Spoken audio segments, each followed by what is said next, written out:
Hebraica News na TV, na sede da Federação Israelita do Rio Grande do Sul, em Porto Alegre, onde acontece uma palestra sobre o caminho sefaradita em Pernambuco, com a professora doutora Tânia Neumann Kaufmann.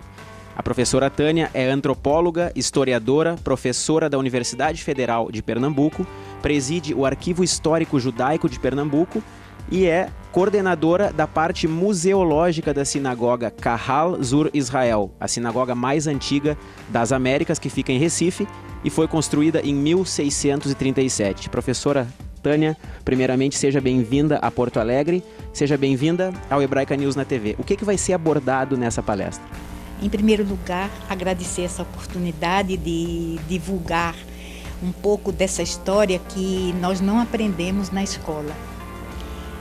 Foi a história da presença dos cristãos novos e judeus também no Nordeste do Brasil, a partir do século XVI, começo do século XVI, consolidada no século XVII com a primeira sinagoga das Américas. Ela permaneceu submersa nos subterrâneos da história. Os judeus precisavam se esconder e eles perderam a vista dos historiadores, dos cronistas, dos contadores de história. Restaram as histórias nas lembranças das famílias que, no suceder das gerações, elas guardaram muitos dos costumes, das tradições. Então, o meu trabalho eu me sinto muito gratificada de ter essa oportunidade de contar aqui em Porto Alegre, a convite da Naamat, e me sinto muito honrada com isso e espero clarear um pouco esse panorama. Agora, Tânia, como é que é essa sinagoga lá em Recife? Ela fica na Rua do Bom Jesus, né? O que funciona lá? Eu sei que tem um museu, né? Durante muito tempo, até a década de 80, não se falava muito nessa sinagoga. Lá funcionava uma loja de material elétrico e, numa gestão do governo naquela época, decidiu-se que haveria uma renovação, uma reativação, uma reanimação do bairro, porque era um bairro boêmio, era um bairro que queria se dar um toque cultural. E começaram a pesquisar essa sinagoga, ouvia-se falar alguma coisa. E consolidou-se a ideia, o governo federal e o governo de Pernambuco, junto com a Fundação Safra, organizaram um projeto e o prédio transformou-se num centro de referência da cultura judaica. O que funciona lá? No piso térreo tem um memorial, os principais momentos da presença judaica, século XVI e XVII.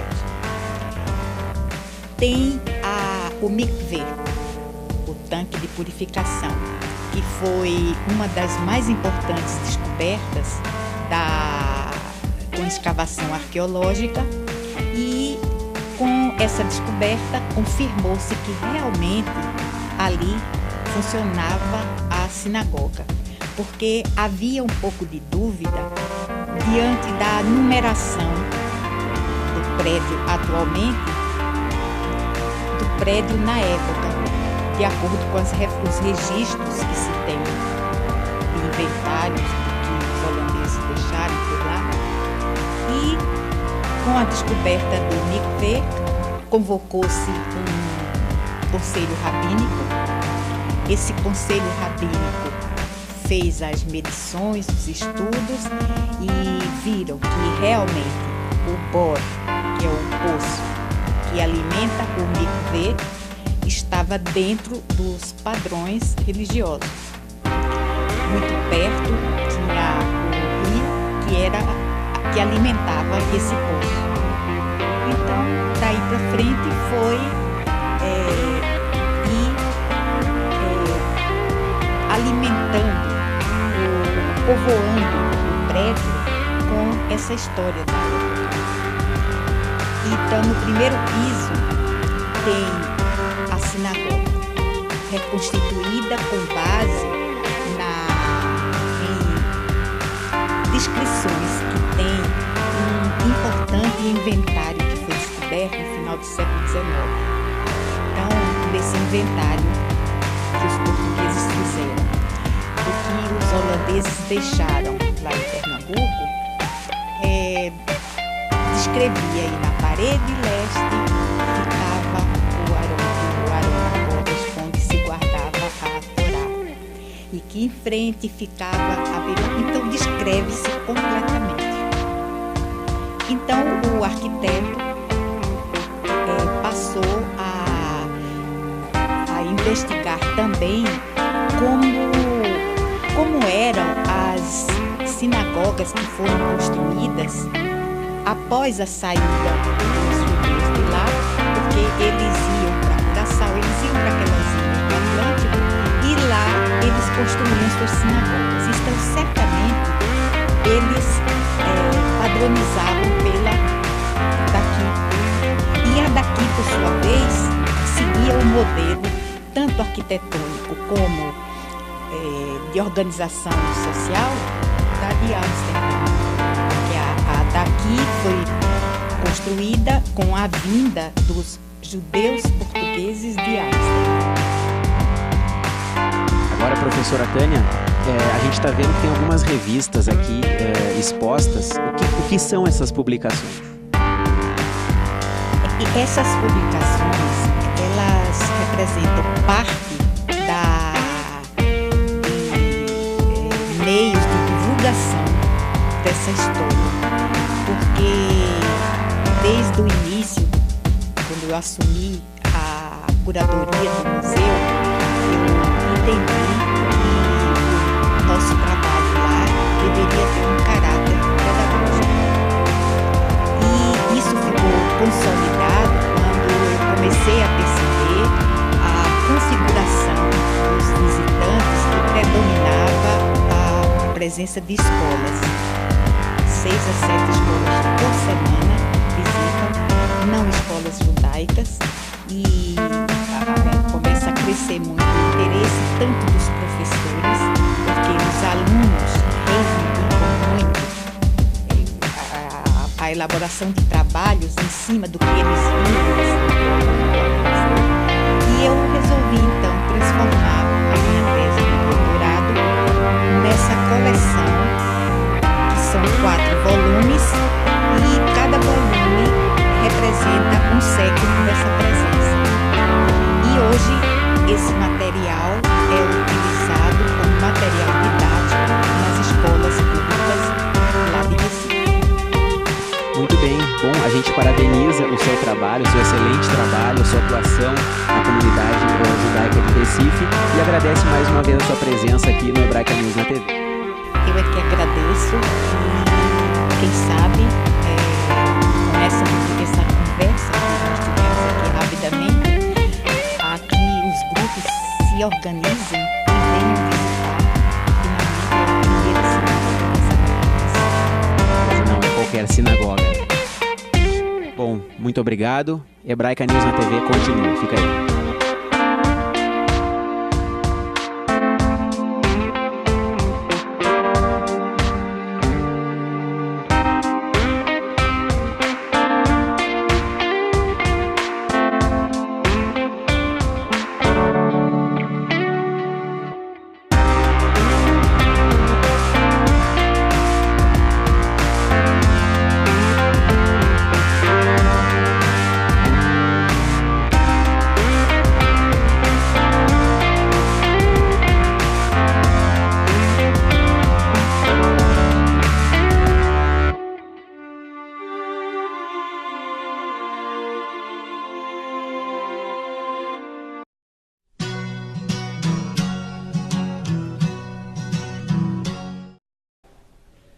Amigos, hoje vamos falar um pouco a respeito do suicídio na tradição judaica. Adonai Natan Adonai lakach, Yehi Shem Adonai mevorach. Deus nos deu, mas Deus também tomou, bendito seja o seu nome. Assim se reza na hora de estarmos despedindo a um ente querido, na hora em que a pessoa falece, minutos antes da sua sepultura. Acreditamos com força que é Deus quem nos entrega a vida e só Ele quem tem a decisão de até quando essa vida, a nossa vida, vai durar. Ao longo de muitos séculos, o tema do suicídio era um tabu na grande sociedade, também, obviamente, dentro do mundo judaico.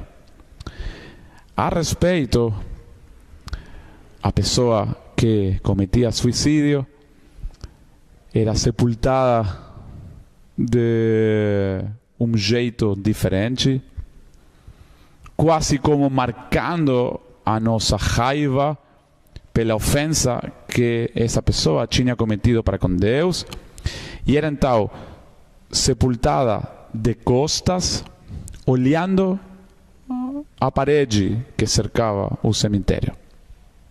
Só que os nossos sábios de abençoada lembrança começaram a perceber que, em verdade, este jeito de marcar a diferença,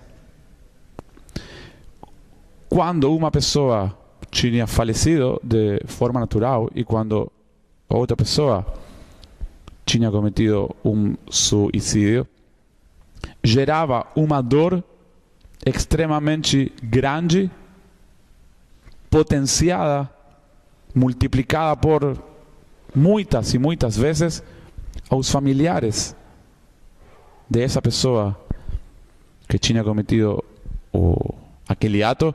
E, na verdade, era como se os familiares, além de ter que sofrer com a dor do próprio ente querido, tinha que também sofrer com a vergonha e com o que essa situação implicava.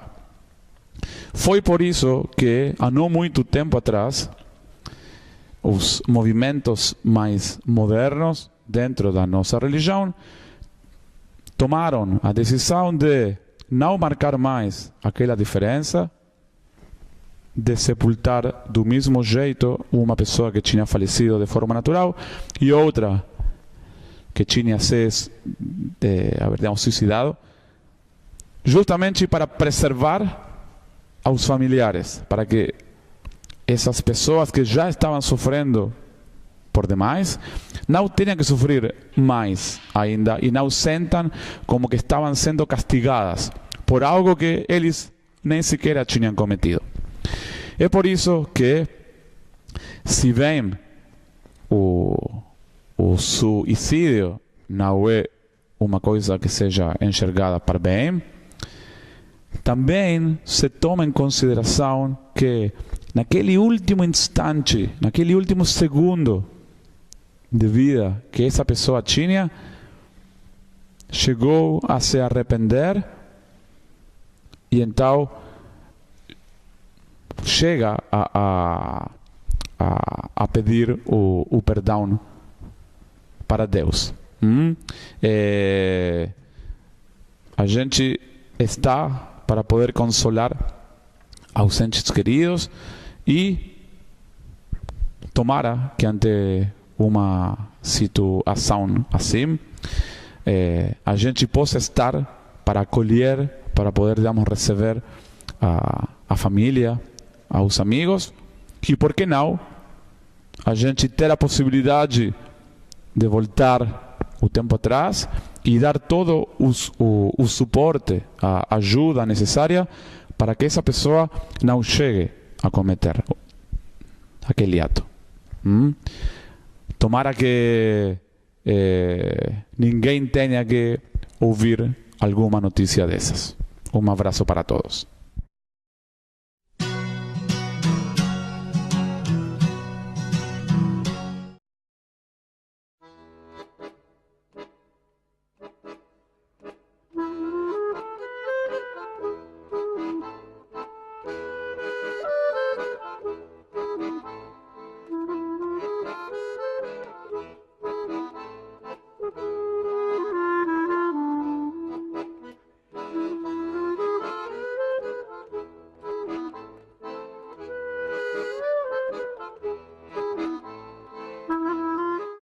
Antes de ser rabino, eu sou homem.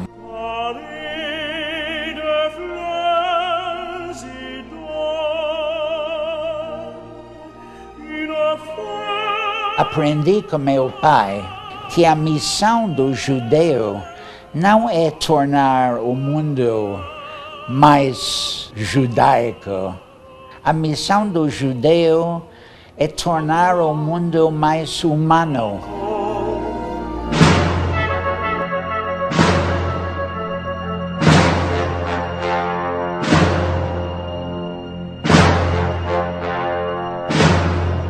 A gente sabe que a história deste país, a história da ditadura brasileira, ela tem um marco no episódio Vladimir Herzog, no episódio do culto ecumênico na Praça da Sé. Existia uma ditadura antes do episódio Vlado e uma ditadura que começou a desaparecer depois do episódio Vlado. E Henri Sobel é uma das pessoas que fazem parte desse marco. Aquilo que aconteceu na Catedral da Sé, aquele culto ecumênico, na verdade, foi assim, a materialização da música Imagine, do John Lennon. Éramos nós, com todas as diferentes crenças. Era assim, estávamos todos nós, os ateus e os crentes, gente irmanados. Era como se nós estivéssemos vivendo aquela utopia do Imagine.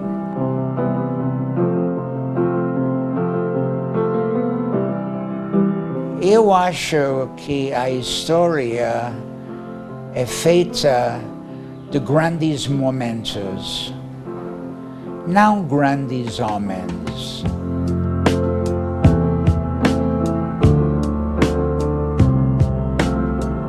Ele é um herói de verdade, ele se tornou herói de verdade, porque para ele seria muito mais confortável seguir a corrente. Um homem de muitos erros, um homem de muitos tropeços, portanto profundamente humano. Nas imagens do circuito interno da loja, Henri Sobel... Eu não quero inventar desculpas, eu quero assumir o ato. Eu acho que uma pessoa não pode ser julgada por um momento de dificuldade, por um ato negativo ou falho, né? Eu acho que tem que ter um equilíbrio. Houve, ele mesmo reconheceu, mas isso é um pedaço pequeno de uma vida que foi muito mais ampla do que isso. Eu não tenho dúvida de dizer, a lembrança da coragem, da dignidade, da grandeza de um jovem judeu chegado ao Brasil que foi capaz de desempenhar o papel que ele desempenhou. O Hebraica News na TV veio até a Federação Israelita do Rio Grande do Sul para conferir a palestra de Dennis Rosenfield, um dos filósofos mais conhecidos do Brasil e autor de mais de 15 livros.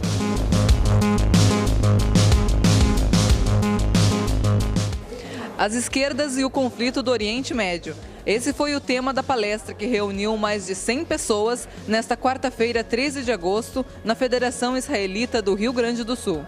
Dennis Rosenfield ganhou fama a defender que o governo brasileiro é uma grande ameaça à vida particular em colunas nos jornais O Globo e O Estado de São Paulo.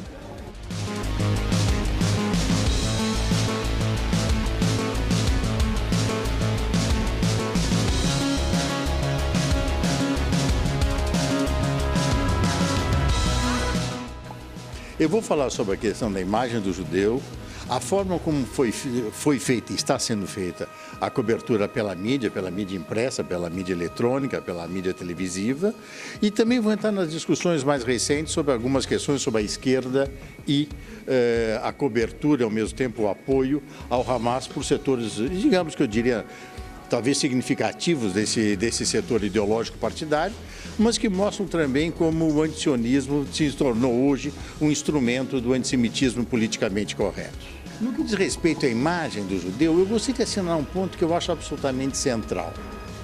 No fundo, haveria duas tradições no judaísmo, por assim dizer, que estão uma que remonta à Torá, que é do judeu combatente, do judeu que luta, do judeu que conquista. Você pega assim, por exemplo, Moisés saindo do Egito, tem que lutar. Ele luta pela liberdade, ele luta pela sua sobrevivência. E, portanto, é um judeu combativo. Depois nós temos o judeu, por assim dizer, dos profetas. Entende que o judeu dos profetas qual é que é?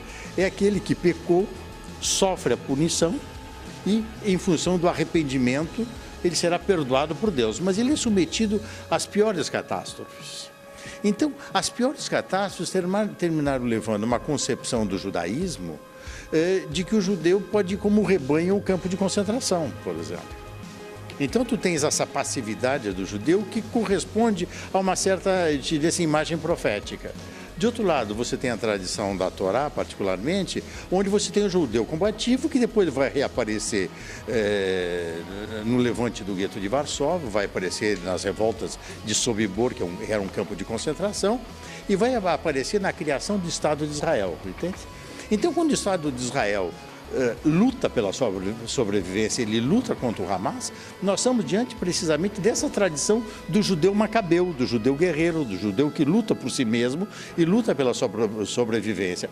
Agora, esse judeu não é simpático para um setor da opinião pública ocidental, porque simpatiza com o judeu vítima. Quer dizer, se o judeu morre, então você vê como é que é a cobertura. Você tem uma cobertura onde falam, sei lá, de 2.000 palestinos mortos. E se tivesse 2.000 judeus mortos? Aí a cobertura ia ser boa?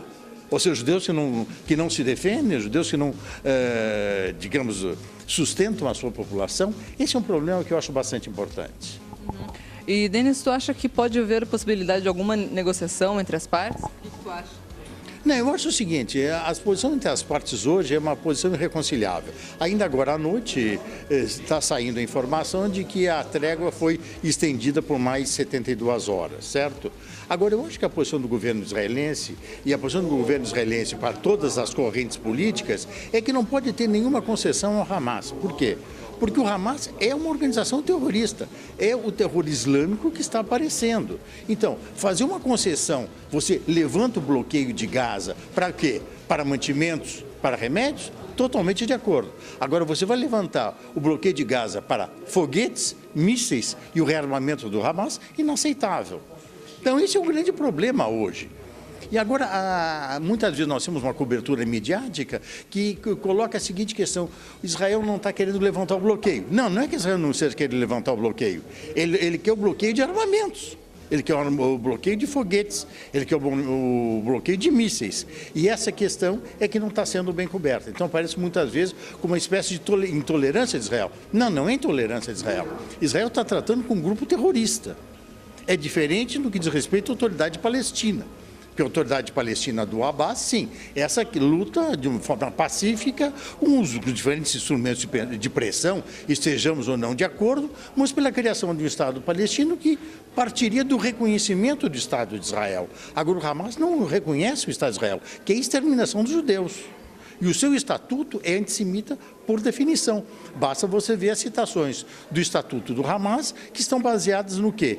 Nos protocolos dos sábios de Sião, que era um libelo, uma cartilha antissemita do século XIX, forjada pelo tsarismo. Pelo tsarismo. Bom, essa é a situação. Tá bom, Denis, obrigado pela sua entrevista aqui no Hebraica e ótima palestra. Muito obrigado.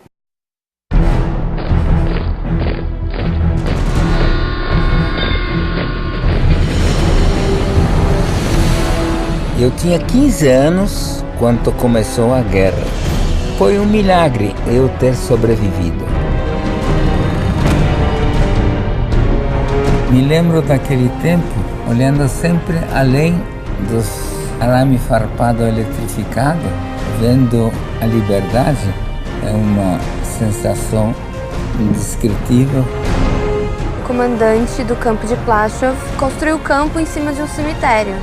E as lápides foram usadas para fazer a estrada.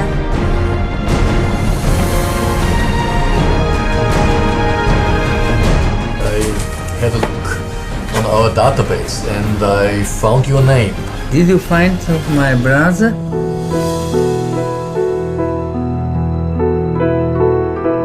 Eles não acreditavam na intenção nazista de extermínio. It took quite a long time, even after the war, until the surviving Jews were accepted as victims and got help by the state.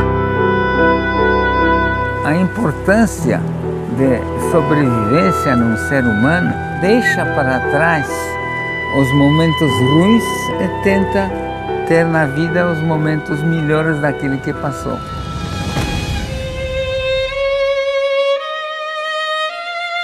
Qualquer ser humano tem que fazer de tudo para jamais isto acontecer de novo.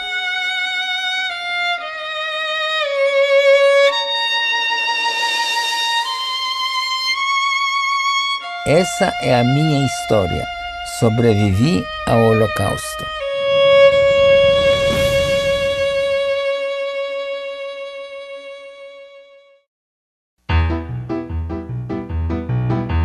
Simentafu, mazotafu, mazotafu, simentafu, simentafu, mazotafu, mazotafu, simentafu, simentafu, mazotafu, mazotafu, simentafu, yehelanu.